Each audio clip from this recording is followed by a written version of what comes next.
has strongly rejected claims that he features in a sex tape filmed by the billionaire paedophile Jeffrey Epstein. The Virgin founder said the allegations were baseless and unfounded. It's part of the latest volume of unsealed court documents, which also claim the disgraced financier secretly videotaped sexual encounters involving Prince Andrew and Bill Clinton. The emails were sent by Epstein victim Sarah Ransom, who has repeatedly changed her mind over whether the tapes even exist. Well, we're still joined by Talk TV political correspondent Alicia Fitzgerald.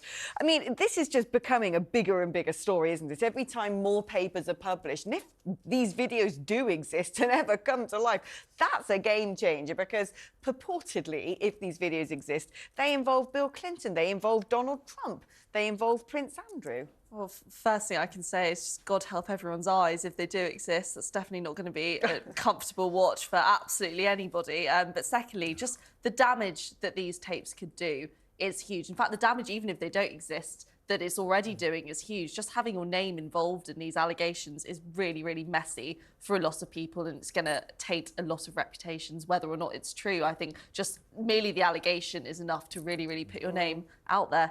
Let's think about this appalling excuse for a man, Jeffrey Epstein. I mean, what he was doing. People say, how did he form this huge coterie of VIPs, rich, famous people around him? How did he draw them into his net, as it were, his web of sin and deceit? Well, it seems, if these stories are true in the Epstein files, that what he was doing was sort of enticing them with his wealth. Come to my island, get onto my private jet, stay in my mansion in New York, Florida, New Mexico, etc., etc. But B, compiling damaging evidence against them. So if all else failed, he could say, you better do what I want, otherwise I'll put these tapes out. That's what he was up to.